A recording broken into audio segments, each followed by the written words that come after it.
जय हिंद मित्रांनो, नमस्कार. ओळखताय का ऋतिक भेरे, मुंबई शहर 2025 टॉपर. मार्क आहेत 147, 150 पैकी 147 कसे ग्राउंडला आहेत, 48 मार्क. 100 मीटर आउट ऑफ, गोळा आउट ऑफ आणि 1600 पण आउट ऑफ झालं असतं, पण दुर्दैव असं की बाबा राहून गेलं आणि 2 मार्क हातची गेले. त्यानंतर लेखीमध्ये आहेत 94 मार्क.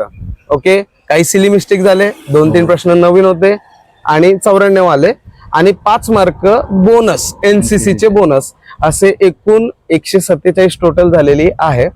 आज आपण डिअर पोलीस या प्लॅटफॉर्मवर ऋतिकचं संघर्ष आणि टॉपर स्ट्रॅटर्जी आपण पाहणार आहोत.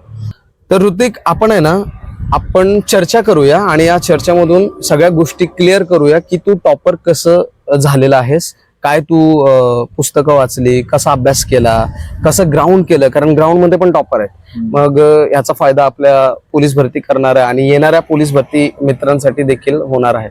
तर ऋतिक, सर्वात पहिलं तुझं इंट्रोडक्शन दे. माझं नाव ऋतिक भेरे, मी राहणार मूळचा गोरेगावला.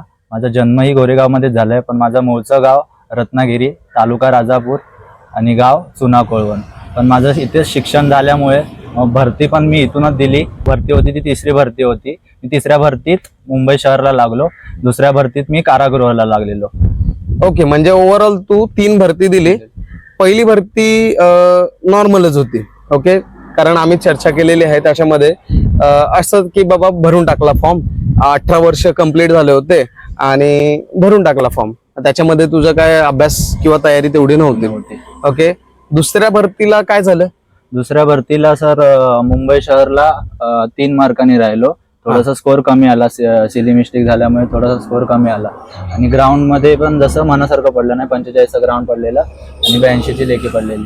तर ओव्हरऑल टोटल 127 झाली आणि आमची मेरिट लागलेली 130, त्यामुळे 3 मार्कांनी राहिलेलो. पण इथे कारागृहला माझं ओपन मधून झालं 134 मार्क. म्हणजे लगेच कारागृहमध्ये पण फॉर्म भरला होता? हो. अच्छा, म्हणजे 2ऱ्या भरतीला म्हणजे 23च्या भरतीला ऋतिकचं असं झालं की मुंबई शहर मध्ये 3 मार्क कमी पडले. ग्राउंड 45, त्यावेळेला पण ग्राउंड 45 टाकलं.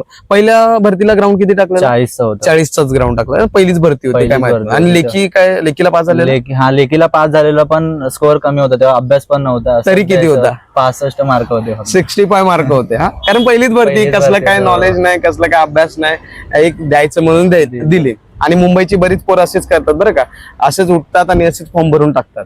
ओके, त्यामुळे मुंबईला एक मोठ्या प्रमाणे हे असते, फॉर्मची संख्या असते. ठीक आहे, 2ऱ्या भरतीला काय झालं? ग्राउंड 45 झालं, 5 मार्काची वाढ झाली. कुठे वाढ झाली?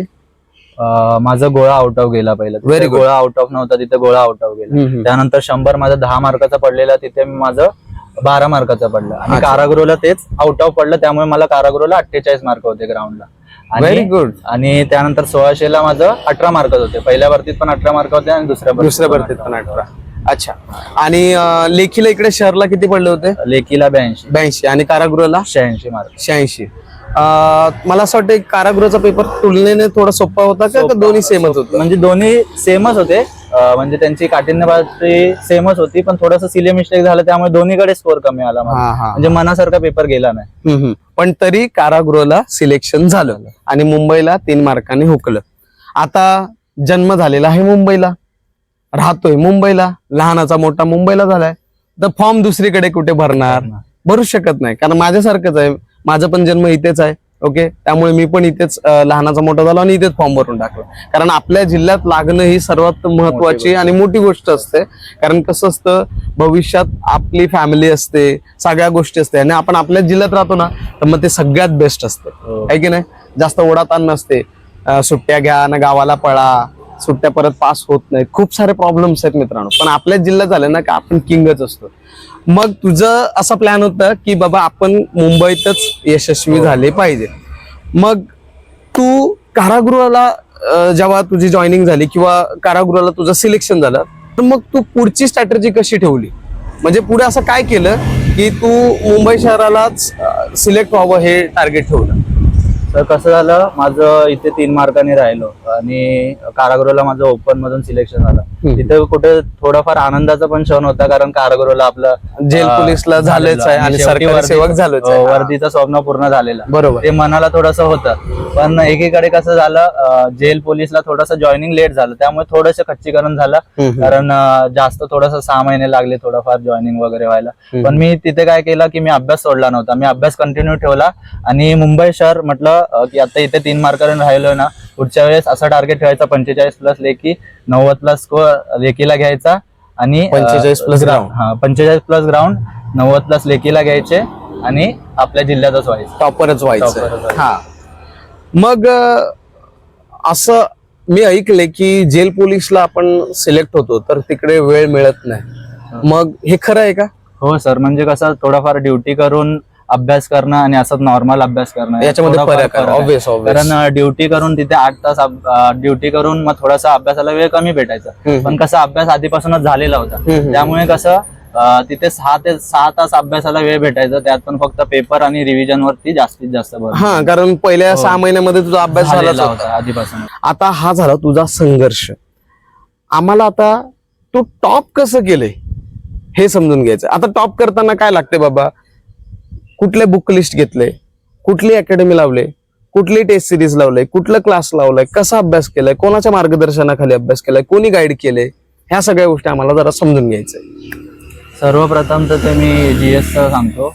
GS साठी बुक लिस्ट होती माझी सर, सह्याद्रीचा ठोकळा वाचायचो, त्यानंतर तात्याचा ठोकळा.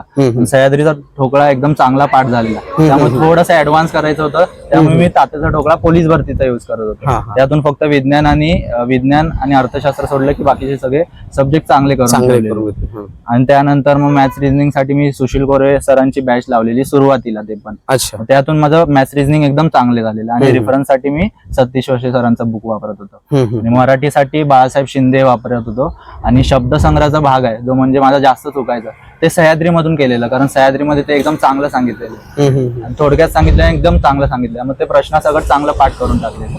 त्यानंतर मग करंट अफेअर्स वगैरे साठी ते शेवटी एकाच महिना मी सुहास विसे सरांचं ते नोट्स वगैरे असेल ते वाचायचे. त्यांचे युट्यूब वरती व्हिडिओ पण आहेत, ते सकाळी 6 वाजता व्हिडिओ टाकतात दररोज सकाळी 6 वाजता, त्याचे नोट्स वगैरे काढून ठेवायचे. ही बुक लिस्ट होती. आणि त्यानंतर मग कसं माझं 4 तारखेला ग्राउंड झालं, त्यानंतर मग मी ठरवलं थोडासा अभ्यासाला वेळ भेटला पाहिजे म्हणून, त्यामुळे तिथे मी अब्सेंटीवरती होतो कारागृहाला आणि इथे आलेलो, मेडिकल रिझन देऊन इकडे आलेलो अभ्यासाला. तिथे सकाळी 8 वाजता लायब्ररीत जायचो, 8 ते 12 पर्यंत GS वाचत बसायचो, त्यात करंट अफेअर्स पण करायचो 1 तास. ते झाल्याच्या नंतर मग एक पेपर सोडवायचो, 12 ते 1:30 वाजेपर्यंत एक पेपर व्हायचा. पेपर झाल्याच्या नंतर अर्धा तास अनालिसिस वगैरे केलं, मग घरी जायचो, परत आलो की जेवण वगैरे आलो की 3:30 पर्यंत परत लायब्ररीत यायचं. 3:30 पासून ते 4:30-5 पर्यंत थोडासा मॅथ्स रिझनिंगचे सुशील गोरे सरांचे PYQ व्हिडिओ वगैरे बघायचो. सुशील गोरे सर. त्यानंतर 5:30 ते 6:30 वाजेपर्यंत मग PYQ आपले विठ्ठल बडे सरांचा पोलीस भरती ग्रंथ वगैरे किंवा नोबेलचं ते वाचायचो PYQचं. त्यानंतर मग परत रेस्ट 6:30 ते 7:30 मित्रांबरोबर थोडंसं खाली चहा वगैरे पिण्यात वेळ जायचा. त्यानंतर परत 7 वाजेपर्यंत वरती यायचो, 7 ते 8:30 पर्यंत मराठी व्याकरण करायचो आपलं बाळासाहेब शिंदे सरांच्या पुस्तकातून. ते झाल्याच्या नंतर परत एक पेपर घ्यायचो, आपला रणभूमी होतं, रणभूमी टेस्ट सिरीज लावलेली, ती सोडवायचो. ते झाल्याच्या नंतर मग अर्धा तास फक्त एक परत PYQ वाचायचो प्रश्न, आणि ते असं दिवसात म्हणजे खूप बिझी शेड्यूल दिसत होता.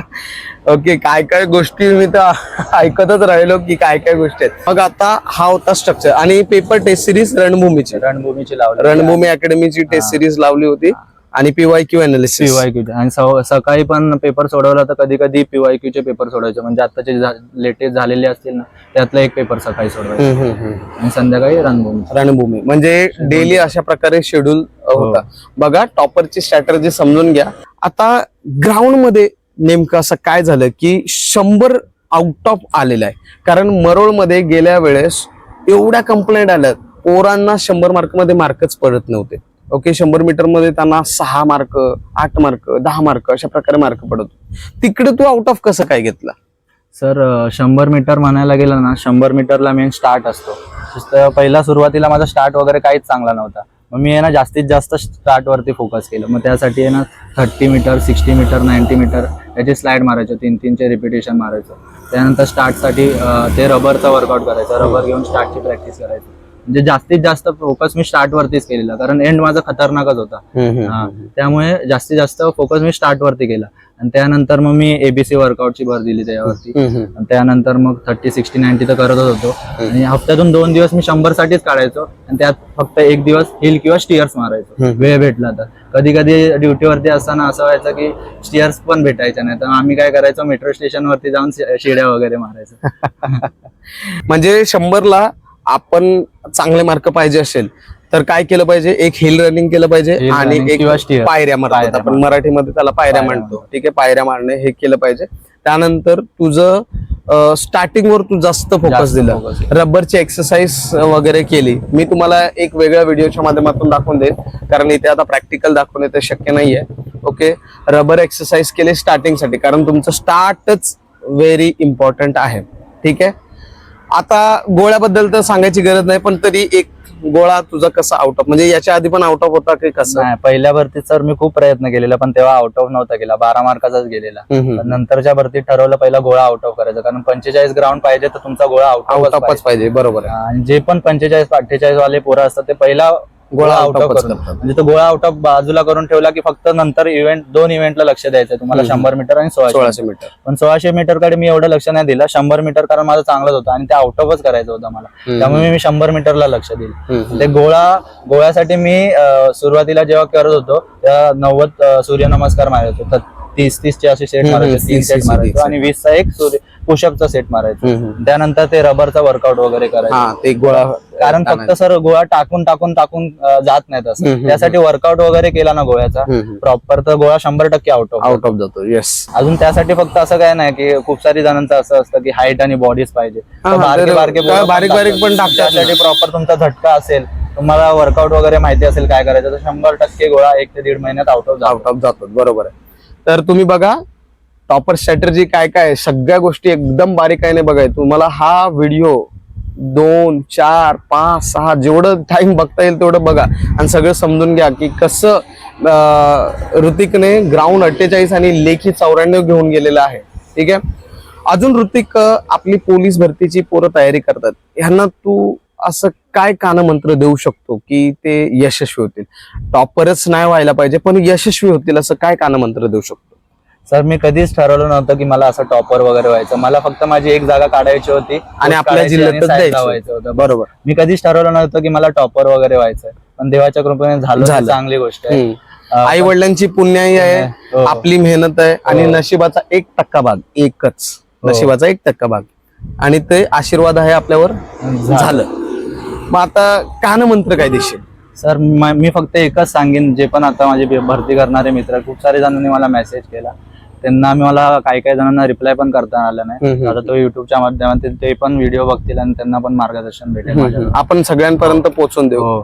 मी सुरुवातीला काय म्हणजे ग्राउंड कडे पहिलं लक्ष दिलं. माझं टार्गेट होतं की 45 ग्राउंडला टाकायचे आणि लेखीला 90+ टाकायचं आणि आपलं भरती व्हायचं. 45 ग्राउंडला टाकण्यासाठी आधी फक्त गोळा आउट ऑफ झाला पाहिजे आणि त्यानंतर तुमच्या 1600 किंवा 100 मीटर मधला एक इव्हेंट तुमचा आउट ऑफ झाला पाहिजे. बरोबर, हे झालं की तुमचं ग्राउंड 45चं होणार 100%. हो, आणि लेखीसाठी तर तुम्हाला आता मी सांगितलेलं होतं की थोडाफार आहे ना 8 तास अभ्यास जरी केला खूप होतं.